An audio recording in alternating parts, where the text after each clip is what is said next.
अंधेरी रात, एक घना जंगल। जंगल में एक पुराना सा घर के आसपास पूरी झाड़ियां, ना कोई लोग ना कोई सुविधाएं। बहुत जोर से बारिश हो रही थी, बिजलियां कड़क रही थी। अंदर चूल्हे पर कोई खीर बना रहा था।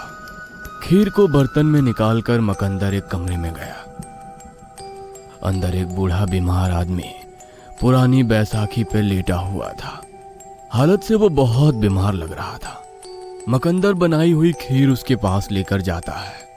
पिताजी, ये लीजिए, आज मैं आपके लिए आपकी मन पसंदीदा खीर लेकर आया हूँ, सेवैया की खीर, वो भी इलायची के साथ।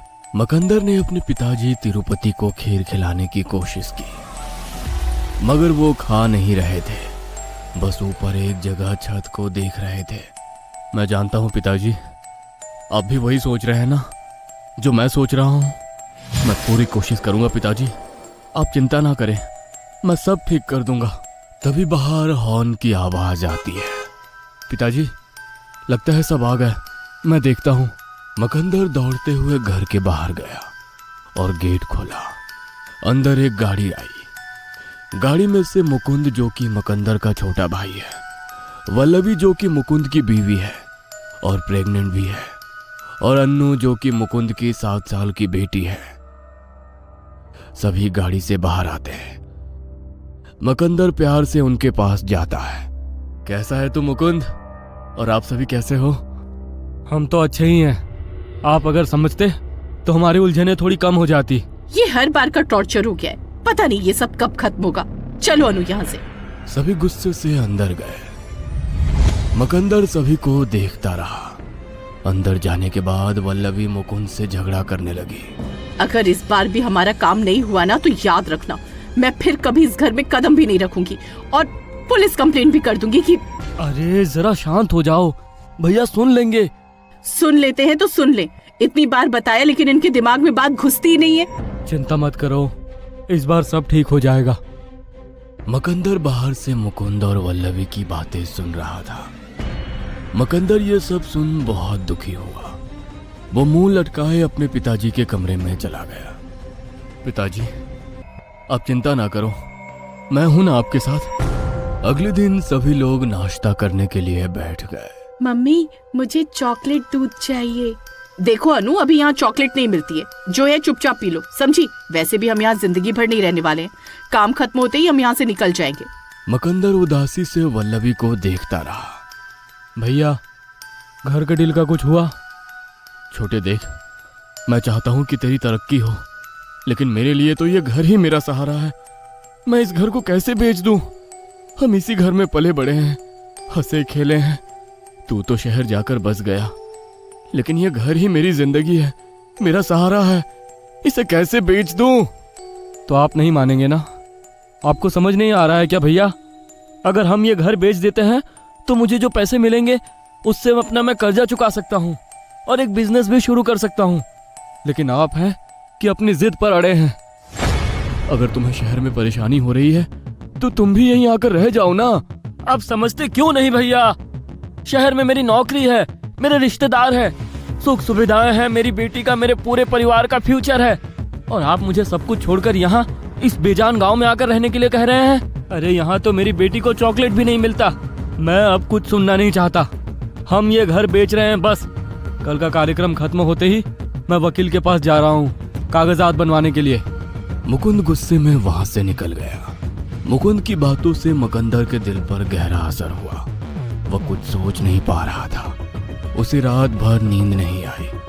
मकंदर समझ चुका था कि मुकुंद सिर्फ अपनी बीवी की सुनता है। अगर वल्लभी यहाँ रहने के लिए मान जाए तो मुकुंद भी यहाँ रहने के लिए मान जाएगा। उसी रात जब मुकुंद और वल्लभी अपने कमरे में सो रहे थे तो मकंदर उनके कमरे के बाहर खड़ा होकर दरवाजा खटखटाने लगा। कौन है बाहर? फिर से दरवाजा खटखटाने की आवाज आई। वल्लभी ने मुकुंद को उठाने की कोशिश की। मुकुंद उठो ना, मुकुंद उठो ना मुकुंद। क्या हुआ वल्लू, सोने दो ना। वल्लभी उठी और उसने दरवाजा खोला। बाहर मकंदर खड़ा था। आप इतनी रात को यहाँ क्या कर रहे हो? आपको नींद नहीं आ रही इसलिए हमें भी नहीं सोने देंगे क्या आप? मुझे तुमसे एक जरूरी बात करनी है, जरा बाहर आओगी? जरूरी बात? क्या जरूरी बात? बाहर आओ, सब बताता हूँ। मकंदर वल्लभी को घर के हॉल में लेकर आया। अपने हाथ में रखी पोटली उसे दिखाई। ये क्या है? वल्लभी ने पोटली खोलकर देखी तो उसमें बहुत सारे गहने थे सोने के। गहनों को देख वल्लभी की आंखें चमकने लगी। उसके चेहरे पर सोने की हवस की भूख दिखाई देने लगी। ये इतने सारे गहने, ये सब किसके हैं? और ये सब आप मुझे क्यों दिखा रहे हो? ये सब मेरी आई के गहने हैं। उसे सजने संवरने का बहुत शौक था। उसने अपनी और अपने बच्चों के भविष्य के लिए गहने बनवा कर रखा था। बस उसी के ही ये सारे गहने। तुम चाहो तो ये पूरे गहने तुम्हारे हो सकते हैं। मेरे गहने? ये सब मेरा होगा? वो कैसे? ज्यादा कुछ नहीं, बस तुम्हें और मुकुंद को इस घर को बेचने का ख्याल छोड़ना होगा और हमेशा के लिए इसी घर में रहना होगा। ये सुन वल्लभी गुस्सा हो गई और मकंदर के ऊपर चिल्लाने लगी। आप समझते क्या है अपने आप को? इस सोने के बदले मैं अपनी सारी जिंदगी इस घिसे पिटे घर में बिताऊंगी। और वैसे भी ये गहने तो आपकी माँ के है ना, तो इस पर मुकुंद का भी हक है। अब ना मैं आपको ये गहने दूंगी और ना हम इस घर में रहेंगे।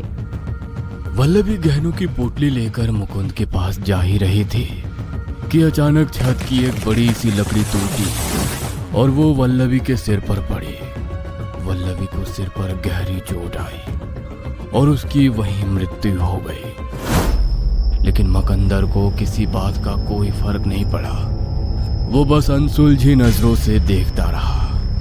मैंने कहा था ना, यहीं रह जाओ, सब सुख से एक साथ रहते हैं। लेकिन मेरी बात कोई नहीं मानता। मुकुंद की अचानक आंख खुली तो उसने देखा कि वल्लभी उसके पास नहीं है। वो वल्लभी को ढूंढता हुआ बाहर आया। उसने पहले मुकुंदर को वहां खड़ा देखा, बाद में उसने जमीन पर गिरी वल्लभी की लाश को देखा। वल्लभी, ये क्या हो गया? वल्लभी, तुम मुझे छोड़कर नहीं जा सकती। आंखें खोलो वल्लभी। ये आपने क्या किया भैया? आपने मेरी वल्लभी को मार दिया। मैं आपको नहीं छोड़ूंगा। तभी मकंदर ने एक कुल्हाड़ी से मुकुंद के सिर पर वार किया। मुकुंद भी वहीं तड़प तड़प कर मर गया। मकंदर दोनों की लाश को जलाता है और ये सब होते हुए अन्नू देख लेती है तो मकंदर उसे भी मार देता है। फिर वो उसी कमरे में जाता है जहां वो बूढ़ा आदमी बिस्तर पकड़े लेटा रहता था।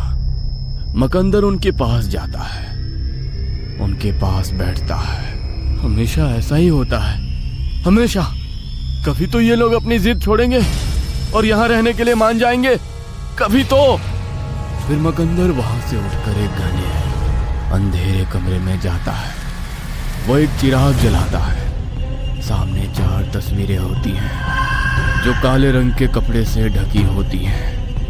मकंदर उन तस्वीरों के ऊपर से कपड़ा हटाता है और वो तस्वीर होती हैं मकंदर के पिता तिरुपति, मुकुंद, वल्लभी और अन्नू की हार चढ़ी हुई। इसका मतलब वो चारों लोग पहले ही मर चुके थे। मकंदर ने उन्हें पहले से ही मार दिया था, लेकिन वो लोग एक टाइम लूप में फंसे हुए थे, इसलिए वही चीज बार बार दोहराई जा रही थी। अब मकंदर फिर से तस्वीरों को ढककर बाहर जाता है और खीर बनाने लगता है। खीर बनाकर वो तिरुपति के कमरे में जाता है और बाहर खड़ी गाड़ी का हॉर्न बजाता है जिसमें मुकुंद, वल्लभी और अन्नू आई होती है।